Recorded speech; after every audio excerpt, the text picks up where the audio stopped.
Gayatri Mahamantra.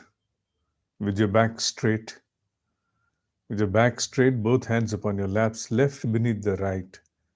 Om Bhuribhuvah Swaha Tatsaviturvarenyam Bhargo Devasya Dhimahi Dhiyo Yona Prachodayat. The mystical Gayatri Mahamantra. We are upon the part number 19 of this ongoing series. The most important part of Gayatri Mahamantra, the last one, Dhiyo Yonah Prachodayat. Understanding that ours drives. Dhiyo means our total understanding. Dhiyo means our intellect. Dhiyo means our ability to conclude and respond. In general parlance, it is understood as buddhi, the intellect. But intellect merely, a word, shall not suffice to the understanding of Dhiyo. Because whatever we conclude in the form of our understandings or decisions, or we take stand, is an outcome of our total perceptory realms. Whatever we have as experience, whatever we hold as our inclinations, whatever we also enshrine within us as our propensities. So, a total outcome of this entire gamut should be understood as Dhiyo. In one of the languages in India, Punjabi, the word Dhi is also assigned to the daughters. Like in English, the word is daughter. Likewise, in Hindi, it is putri. And in Gujarati, dhikri. All other languages have their own words for that. And in Punjabi, it is dhi, which probably is drawn from the same understanding of dhiyo, dhiyo, understanding that yo naha, ours, prachodayat, drives. But today I would like to confine to the word dhiyo, dhi especially, the understanding. Understanding is the culmination of several components that I have mentioned a while ago, and many more, which probably would not have come into my reference of making a mention over here. Dhiyo yonaha prachodayat. Gayatri impacts, transforms, transmutates the total understanding of its seeker, of its aspirant, so that one could arrive certain decisions, such decisions that lead towards not only inner growth in the spiritual parlance, but also into the worldly manners.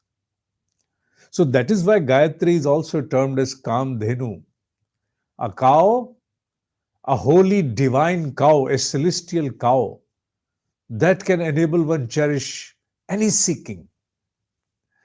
So that seeking is cherished through an understanding, an ability here, which enables one arrive the right decision corresponding to any situation, any subject, any person affront. So that is the ultimate wealth. The far-sighted wisdom is the ultimate wealth when one can consider to acquire upon this sojourn on this mortal plane. This word also enables us to understand that if you really want to manifest all that has been mentioned as the important, prominent aspects of Gayatri Mahamantra, its power, which is unfathomable, For that, there is a price one has to pay. Unless you pay a price, you are not eligible to get anything. Forget about ineligible aspects. In eligible aspects, you have to pay the price. You have to be deserving. What is the deserving factor and what is the price that you have to pay? Not only your sadhana, that is your practice of Gayatri Mahamantra, but at the same time, you have to be sanctified, a purified understanding, which means self purification, self correction. Short of that, you disallow the powers of Gayatri to manifest. There is a term which the exalted ones mention. Gayatri is the celestial cow to Brahmins. Now, Brahmin is not a caste over here. Brahmin is the one who practices austerity, tries to channelize energies towards meaningful objectives, is not unmindful, who is also compliant to the discipline of Gayatri, and in all respects aspires to seek wellness, goodness of all, is not under the spell of any promiscuity. No. Benevolence is there without asking. Wisdom is there without asking. That is a Brahmin, not a caste. So Gayatri shall only unravel its mysteries, its benefits to those who also practice austerity through self correction, self analysis, and self correction, self purification. So many words that can be used as synonyms to express the purity, the sanctity within.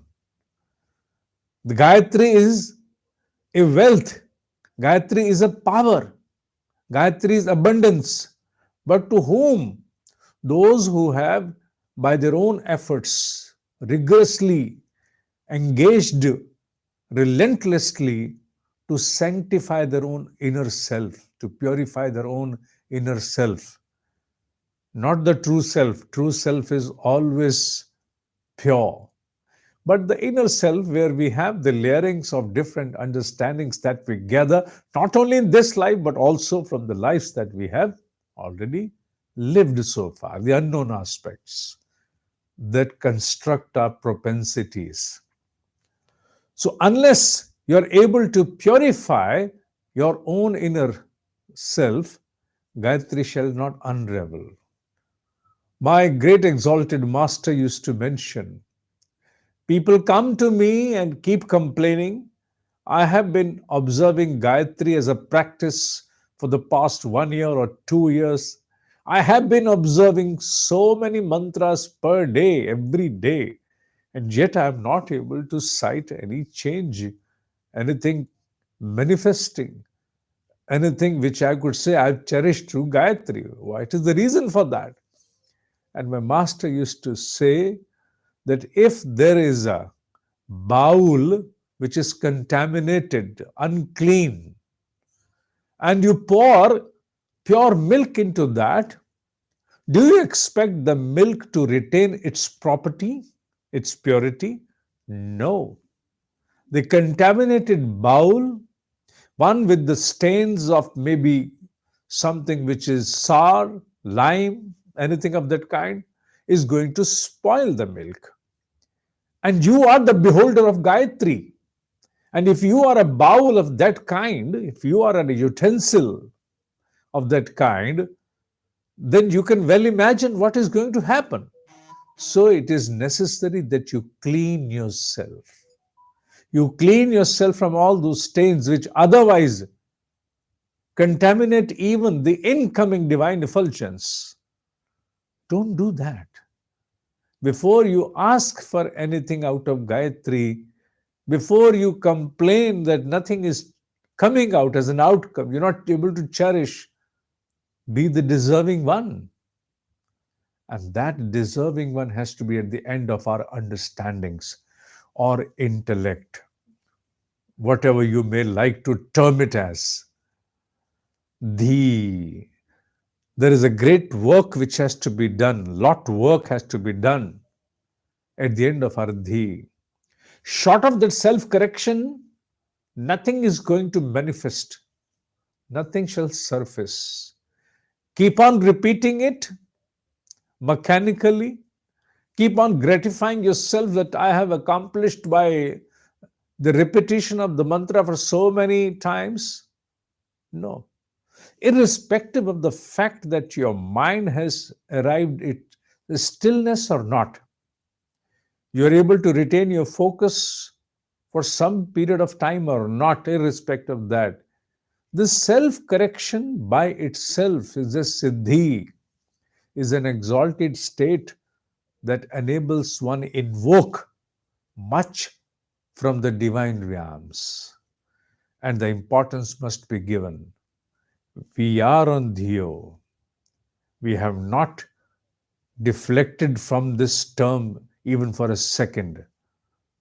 And Dhyo must be understood as the pure Dhyo, with purity, not contaminated, not which is always unmindfully trying to charter all those cravings that in Bhagavad Gita has been mentioned, that one, in the light of one's propensities, one's understanding automatically inclines towards whatever you hold as your propensity.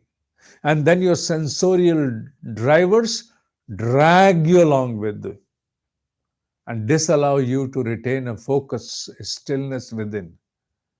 And you will never be able to cherish. And this is common to all of us. No one is immune from that. We have to keep working. And as we go on working upon our own self or self purification, we find the same Gayatri Mahamantra, the same practice of Gayatri Mahamantra revealing to us much more, much more. A mirror which is stained will not be able to reflect any image, however good it may be. You have to get rid of all those stains on the mirror before you claim for a clean, crisp image with clarity. First, the clarity has to be there, where everything gets reflected from, and that's your intellect, that's your understanding. So, this word not only has to be understood in the light of its meaning, but also in intention of the exalted ones of why this word has been brought in the last part of Gayatri Mahamantra. Because now the outcome, the ultimate deliverable has to be informed. Let it not be so that the ultimate outcome is informed as a deliverable, but when one starts practicing Gayatri Mahamantra, is not able to cherish it, and then you start making complaints. The product is not meeting to its standards. The product is not as per promised. So you don't make complaints for that. Beforehand, you must understand that you should also know how to handle the product. It's just an example I've drawn from the common understanding that we deploy while gaining many things in the worldly affairs. So become a deserving one to handle it.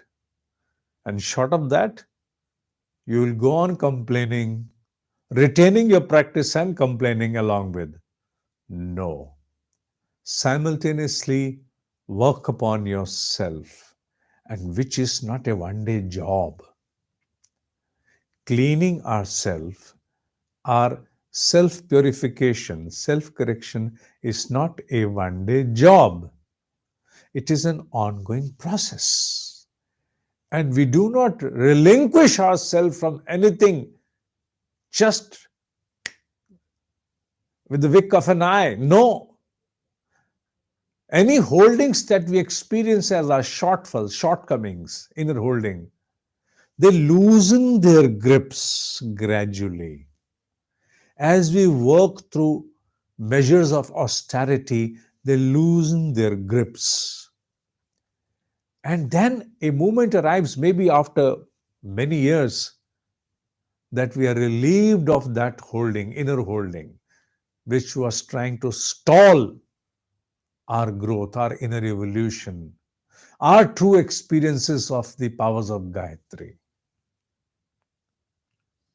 Remember that. We'll take up the other words of the same part of Gayatri Mahamantra in the next series. Till then, Om Hi Satya Hai, Om Hi Satya Hai, Om Hi Satya Hai.